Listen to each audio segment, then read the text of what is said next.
Chapter 1. The Echo in the Quiet Room. For years, maybe your whole life, you've chased noise.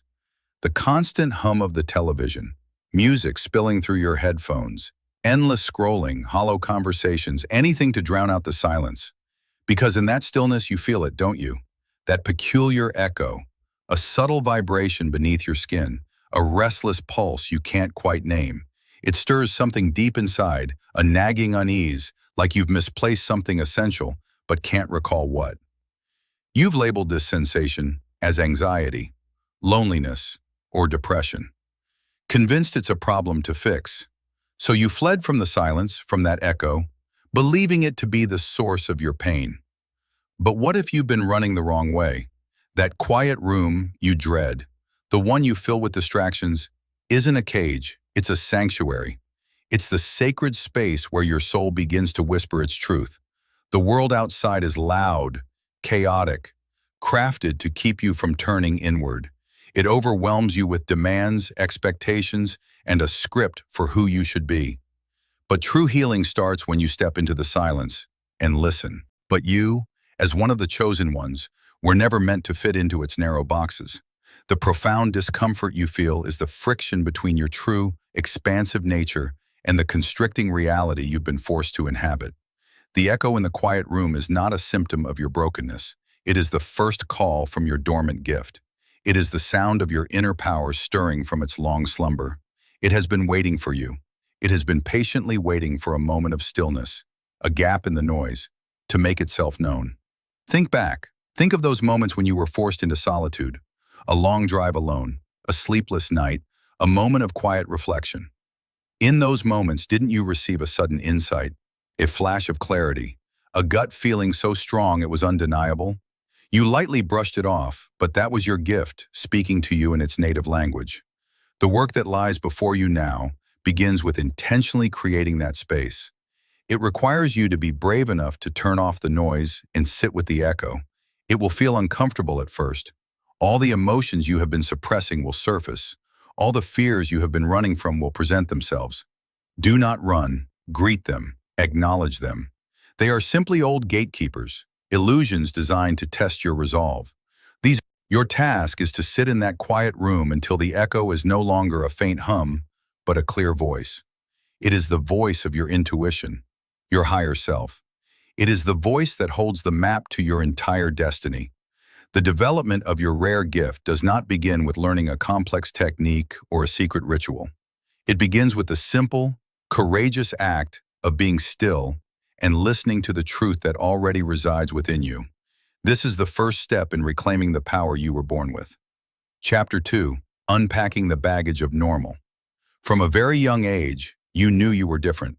You didn't have the words for it then, but you felt it in your bones. You saw things others didn't, felt things others couldn't, and understood things that made no logical sense. Perhaps you knew who was calling before the phone rang. Maybe you had vivid dreams that later came true in startling detail. You might have been the child who could feel the emotional atmosphere of a room, the moment you walked in, instinctively knowing when there was tension or sadness, even when everyone was smiling. You possessed a raw, unfiltered connection to the unseen world. And what happened? The world told you it wasn't real. Your parents, with the best intentions, may have called it an overactive imagination. Teachers might have labeled you a daydreamer. Friends may have called you weird or too sensitive. You learned very quickly that your inner world was not welcome in the outer world. To survive, to be accepted, to be loved, you began a long and painful process of self-abandonment. You packed your rare gift away, deep in the baggage of trying to be normal. You built walls around your heart to stop feeling so much. You learned to ignore your intuition and rely on logic, because logic was rewarded and praised. You silenced the inner voice that whispered truths and instead listened to the loud voices of authority that dictated what was real and what was not. This process was a trauma. It was the severing of a sacred connection to your own soul. The life you have been living since then has been an echo of that original wound. The feeling of not belonging, of being an imposter, stems from the fact that you have been living a life that is not your own. You have been wearing a costume of normalcy, and it has become heavy, suffocating, and unbearably painful. It's time to unpack that baggage. This is not about blaming those who condition you. They were simply passing on the limitations they had accepted for themselves. This is about taking radical responsibility for your own liberation. It requires you to go back in your mind and in your heart and reclaim that child who knew the truth, the one who trusted their feelings, who saw magic in the mundane, and who had not yet learned to be ashamed of their own light. You must become your own loving parent, telling that inner child, "You were right all along. What you felt was real. What you saw was real. Your sensitivity is not a flaw. It is a superpower." This unpacking is a messy, emotional process. It means acknowledging the deep grief of having denied your true self for so long. It means forgiving yourself for trying to fit in. As you begin to do this, you will notice something remarkable. The things you thought were your biggest weaknesses will reveal themselves as the very core of your gift. Your overthinking is actually a powerful analytical ability that can perceive patterns others miss. Your extreme sensitivity is a highly advanced empathic antenna. Your tendency to daydream is a portal to higher realms of consciousness and creativity. You are a chosen one, not in spite of these traits, but because of them. The world tried to convince you that your unique frequency was a problem. The truth is, it's the key to everything. It is time to stop apologizing for who you are and start celebrating it. The weight of normal is about to be lifted from your shoulders, and you will remember what it feels like to stand tall in your own magnificent truth. Chapter 3. The gift that feels like a curse. For so long, the very essence of your gift has masqueraded as a curse. This is a critical truth that you must understand to move forward. The universe does not bestow pain without purpose, especially upon its chosen ones. The struggles you have endured are not random punishments.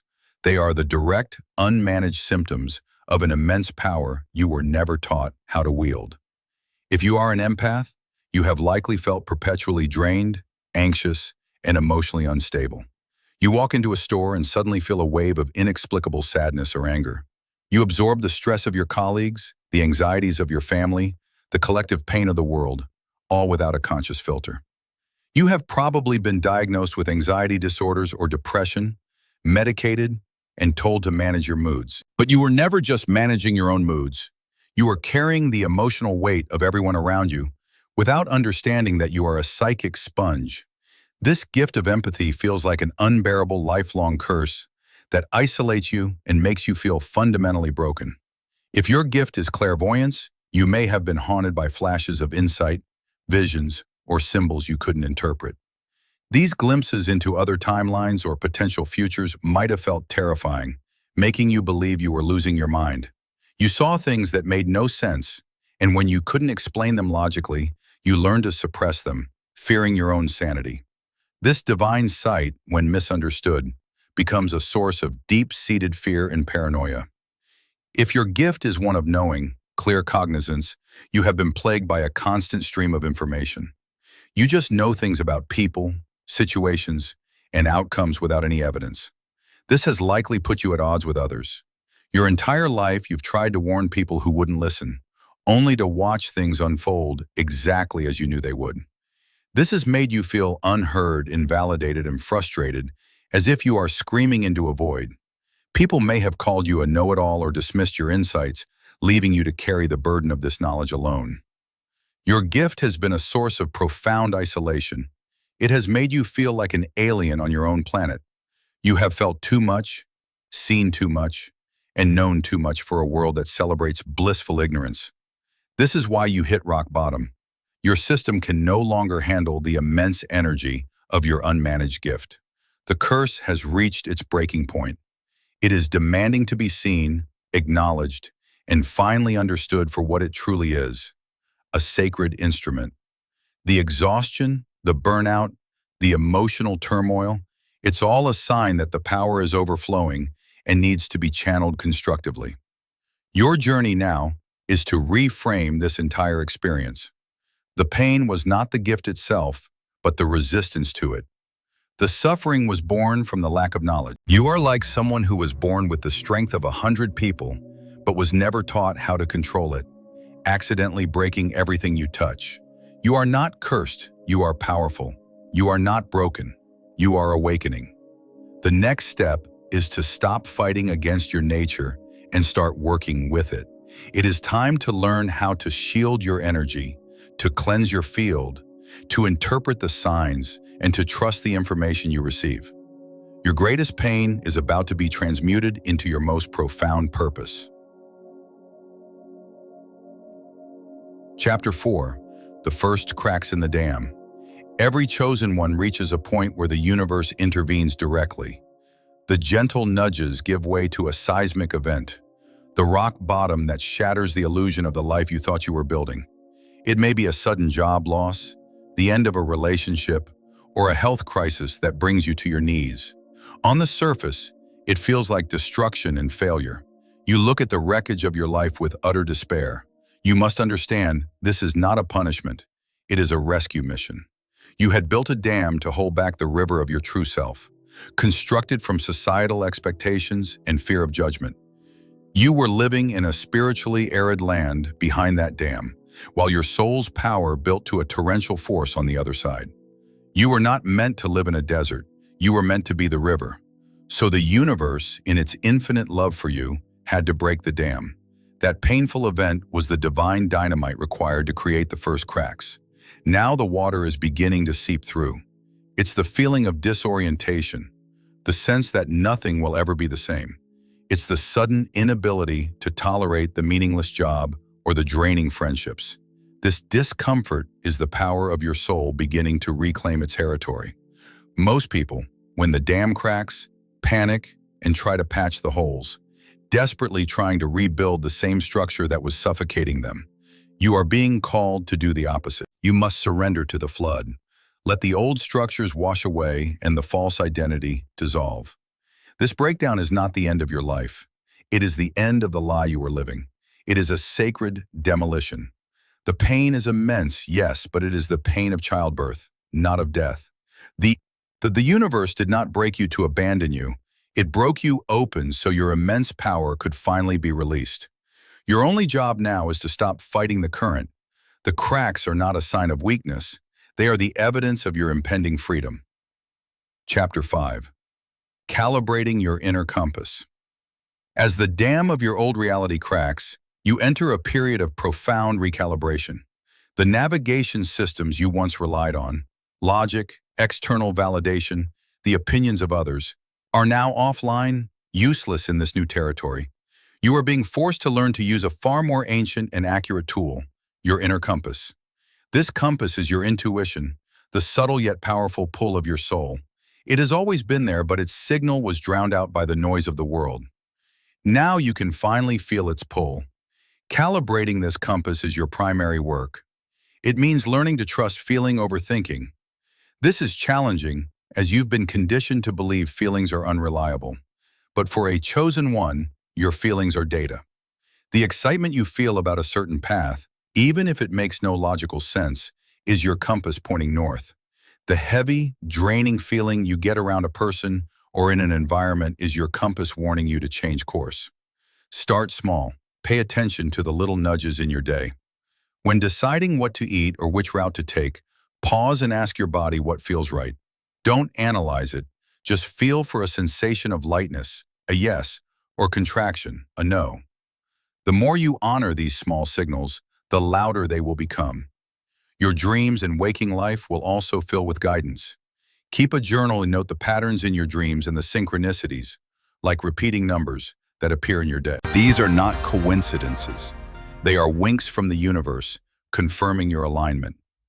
This process requires you to become a scientist of your own energy. Notice how you feel after talking to different people. Notice which activities energize you and which ones deplete you. You are learning to distinguish your own energy from the energy of others, a crucial skill for mastering your gift instead of being a victim of it. This calibration is your sacred training, teaching you to navigate the world not with your eyes, but with your soul. Chapter 6. Your tribe is waiting. One of the most painful aspects of being an unrecognized chosen one is the profound loneliness of walking a path no one else seems to understand. You have felt like a visitor from another planet, dimming your light to be tolerated in social circles that were never meant for you. This isolation was a necessary part of your journey. It forced you to go within and find your own strength, protecting your unique energy before it was ready to shine. That phase of solitary incubation is now ending.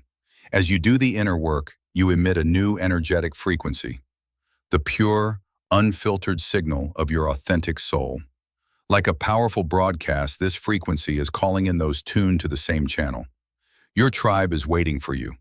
They are other chosen ones, awakened souls who have also been on a similar journey. When you meet them, the recognition is instantaneous.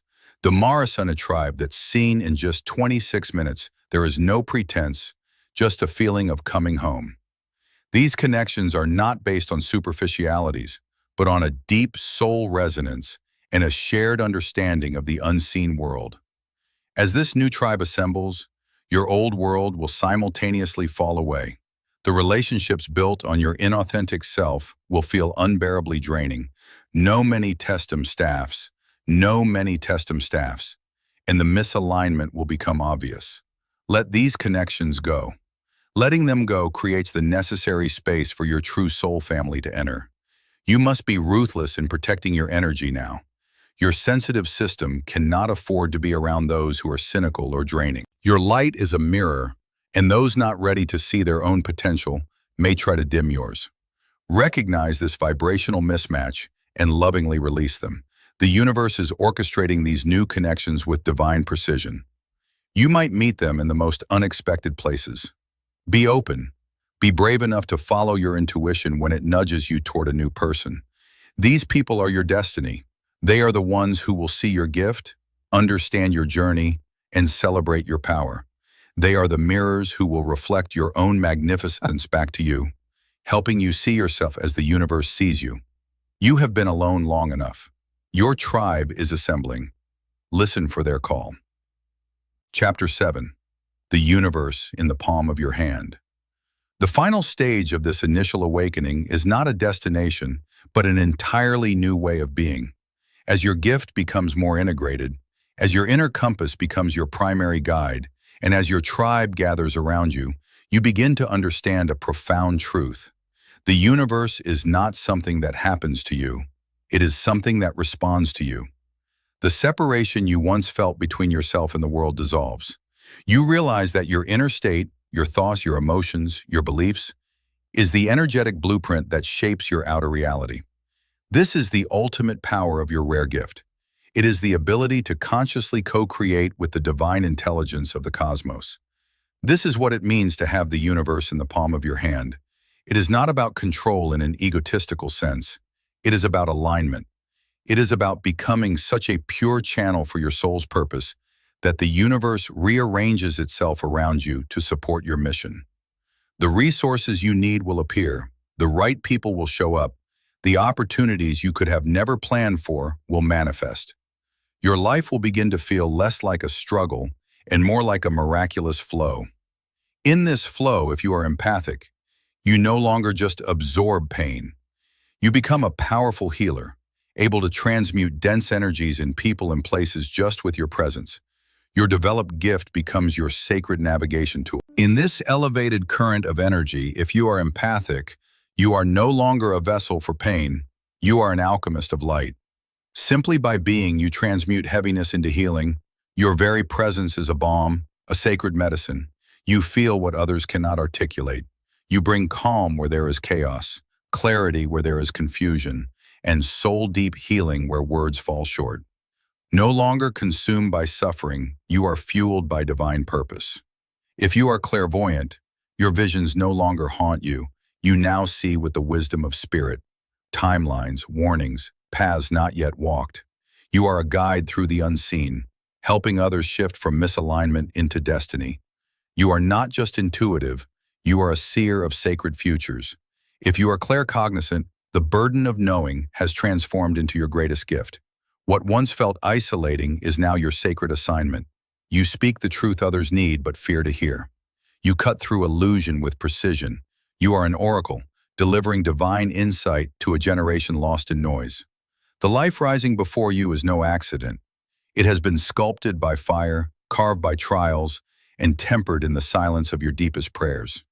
Every ache, every delay, every dark night was not a punishment, it was preparation. You are always being refined for a purpose greater than comfort. You are a chosen one, not chosen to avoid the world, but to transform it.